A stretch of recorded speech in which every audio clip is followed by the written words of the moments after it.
¿Qué es el testigo hostil? Esa es la pregunta que marca este video. Ahora, la dificultad radica en que no puedo dar un concepto claro de esta figura. ¿Por qué? Porque hay varios conceptos y ninguno de ellos está definido en la ley. Por tanto, todos ellos pueden ser válidamente usados. Ahora, para mí, ¿qué es esto de la hostilidad? Es una característica de ciertos testigos y peritos. Concretamente, si vamos al fondo, a la esencia misma, radica en que su testimonio va en contrasentido de mi teoría del caso. Dicho de otra manera, son testigos de la otra parte, que su declaración sirve a mi oponente. Ahora, ¿dónde está un poco la dificultad de este tema? Si bien esa es la característica, pero la terminología viene del mundo anglosajón y ciertamente que no se suele aplicar a todos los testigos y peritos. La verdad es que todos más o menos tenemos claros que hay tus testigos y mis testigos, tus peritos y mis peritos. En ese sentido no se suele trabajar con esta denominación de testigo hostil. La denominación de testigo hostil suele limitarse a qué declarantes. Aquellos que yo les llamé y a pesar de yo haberles llamado, están de facto con el otro lado. Y ahí tenemos tres grupos esenciales de casos. De hecho, dos de ellos están recogidos en el COGEP. En el COIP no, pero en el COGEP sí. Primer grupo, yo te llamo a declarar, pero tú eres mi legítimo contradictor. Eres la otra parte. Claramente, que yo te llame a declarar no quiere decir que estés de mi lado. Segundo supuesto, a pesar de que yo tengo que llamarte, pues resulta que es claro que eres un testigo del otro lado. Así que, a pesar de que eres testigo, no parte, estás del otro lado, sin embargo, yo necesito tu concurrencia. Tercer supuesto, se suponía que estabas de mi lado, pero llegas ese día y te me cambias de bando. Ahora, para tener una imagen de estos tres supuestos, veamos un poco esto puesto en la práctica. Veamos los extractos de película que siguen. Plaintiff would like to call Wilfred Keeley to the stand. Raise your right hand, please. Do you solemnly swear that the testimony you're about to give in this cause will be the truth, the whole truth, and nothing but the truth, so help you God? I do. You may take the stand. State your name for the record. Wilfred Keeley. May I approach the witness, Your Honor? You may. Hi. Mr. Keeley, this great benefit brochure, is that you? Is that your name? Yes. And what do those initials stand for? CEO, Yeah, what do they stand for? What does CEO mean? Chief Executive Officer. Chief Executive Officer. Thank you, thank you. So you're the guy. You're the main guy. You're the chief. So the buck stops with you. You could say that, yes. Yeah. Okay. Thank you, Your Honor.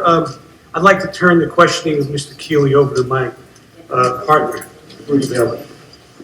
What are you out of your mind? You don't have a license. I didn't have a choice. What are you doing? You're late. Good morning, Your Honor. Sorry I'm late, sir.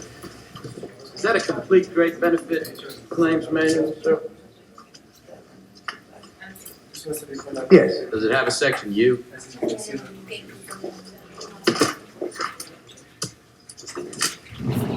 It has a section U in it. Well, let's talk about this mysterious section U. Why don't we explain it to the jury? Take a look at it. Just read paragraph 3. Claim handlers are directed to deny all claims within 3 days of receipt of claim. No exceptions. Now, how do you explain this section U? Well, sometimes we get some frivolous and fraudulent claims in our business. And sometimes we have to use this kind of language to focus in on the legitimate and more needy claims.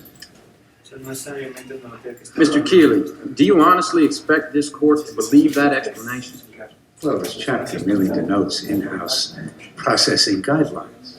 In-house processing guidelines. No, Mr. Keeley, no, it does not. Section U does a lot more than that. I don't think it does that, son. Mr. Keeley, doesn't it explain precisely how claims should be routed and shuffled and rerouted, anything to avoid payment? I admit nothing. Mr. Lufkin, you are the Vice President of Claims at Great Benefit, are you not? Yes, I am. Approach the witness, Your Honor. You may. You recognize this? Go on. Read that to the jury. Dear Mrs. Black, on 7 prior occasions, this company has denied your claim in writing. We now deny it for the 8th and final time. You must be stupid, stupid, stupid. Sincerely, Everett Lufkin, Vice President, Claims. That's you. Yes. How do you explain that?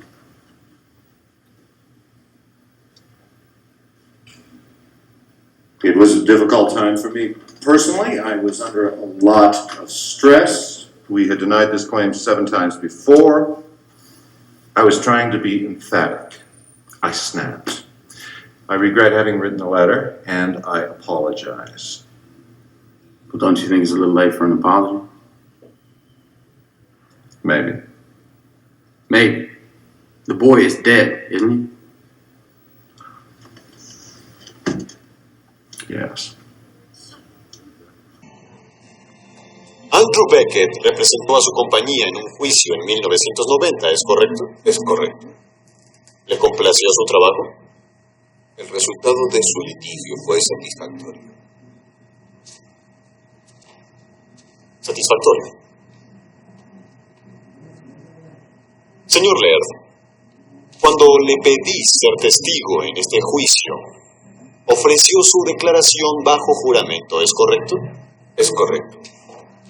En esa declaración dijo estar impresionado y halagado por la calidad del trabajo de Andrew Beckett. ¿Recuerda usted eso?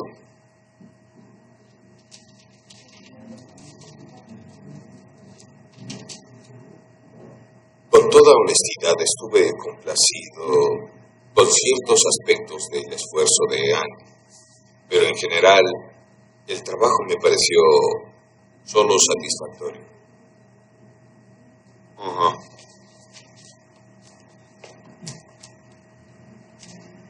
¿Está de acuerdo en que un simple emparedado es una comida satisfactoria? Mientras que el caviar, la champaña, un pato asado o salmón ahumado podrían considerarse una comida deliciosa. Protesto. Estos comentarios gastronómicos son irrelevantes en el proceso. No son irrelevantes, señoría. Hace 5 meses, este testigo caracterizó a Andrew Beckett como caviar. Ahora lo toma como a un simple emparedado. Creo que este jurado debe saber qué fuerzas poderosas fueron las que motivaron un cambio semejante. No se trata de un cambio. Solo amplió su respuesta. Objeción sostenida.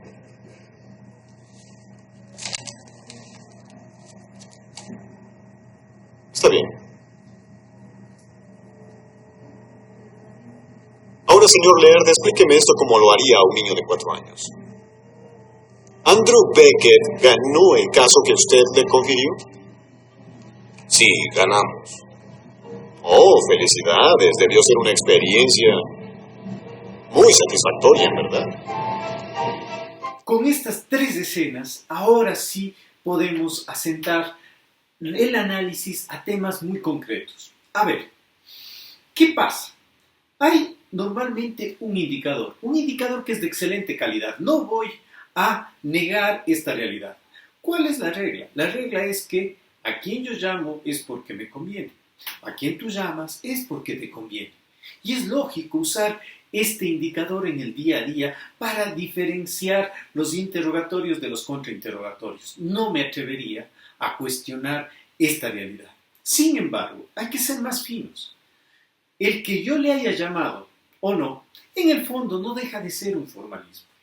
Lo interesante de esta figura del testigo hostil es que nos permite superar el mero formalismo e introducirnos en temas que son realmente profundos. Más allá del formalismo hay un fondo. Y eso es lo que nos interesa destacar en este caso. ¿Cuál es ese fondo? ¿De qué estamos hablando? Mira, no importa quién le llame, lo que importa es de qué lado estás. ¿A quién ayuda tu testimonio? ¿Por qué? Porque si le ayuda al otro lado, pues evidentemente yo tengo el derecho de cuestionarlo, principio de contradicción.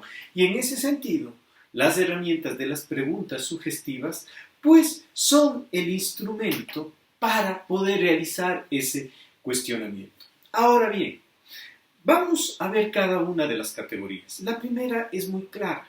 De hecho, está recogida, como decíamos, en el COGEP. Ahora, que yo te llame a declarar cuando tú eres la otra parte, no quiere decir que en ese momento te convertiste y estás de mi lado. Claramente no. Eres mi legítimo contradictor.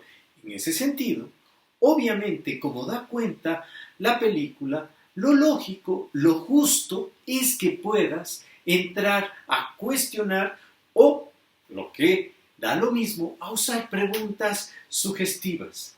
Fíjense que ahí tenemos una primera imagen. ¿Por qué necesitamos ir más allá? Veamos una segunda imagen. La segunda imagen es aquella que no tenemos regulada específicamente en el COGEP. ¿A qué hacemos referencia? Hay ocasiones que no es la otra parte, que es un testigo. Sin embargo, es un testigo que está vinculado precisamente con la otra parte. Ahora, la otra parte sabe que este señor conoce muchas cosas que no le convienen, así que no está dispuesto a llamarle. Y yo tengo el interés de sacar esos puntos y por tanto me veo obligado a llamar. Que yo lo llame no quiere decir que esté de mi lado. Fíjense que el ejemplo es clarísimo. ¿Quién es el señor que veíamos en el segundo momento? Pues aquel jefe directo de la empresa de la cual le despidieron a la declarante. ¿Por qué no es el legítimo contradictor? Porque este no es un juicio laboral. Este es un juicio civil de indemnización por incumplimiento de una póliza.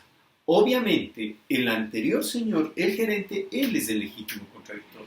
Pero quien trabaja para la empresa, obviamente no está del lado de quien está demandando a la empresa. Entonces, aquí vemos que hay testigos en ocasiones que también tienen esta condición. Lo lógico es que esos conceptos que nos está dando la ley, pues los jueces sean capaces de aplicarlos.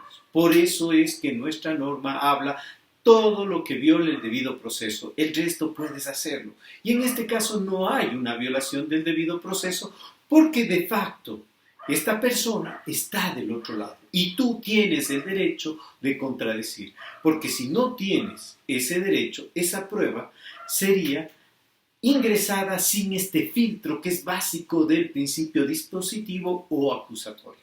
Volvamos al tercer escenario. Fíjense que este es el escenario más duro. Y aquí es cuando normalmente a la figura del testigo hostil se le condimenta con algo más, declaratoria de testimonio hostil, que es la figura que también tenemos regulado en el COGEP. ¿Qué es esta figura? Hay muchas ocasiones como esta en que yo llamo a declarar a alguien. De hecho, como en este sistema si hay versiones, no como pasa en el nuestro, resulta que ya declaró y calificó de una manera el trabajo de Andrew Becker. Y hoy día llega a la audiencia y extrañamente ha cambiado de posición. Fíjense que en un sistema avanzado no es que pidió la declaratoria. Todos los presentes vieron que cambió el testimonio. Así que lo que hace es proceder directamente a hacer un verdadero contraexamen.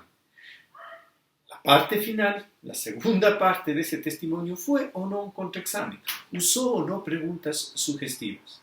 Bien, entonces, lo potente de esta figura, el reto que nos abre para toda Latinoamérica es ser capaces de ver que hay realidades más complejas, que eso de que solo yo llamo a los míos y solo tú llamas a los tuyos, en la práctica no se da.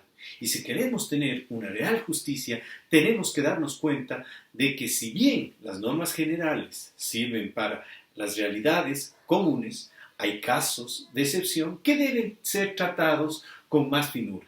Y la figura del testigo hostil es precisamente la que nos invita a pensar en estas particularidades.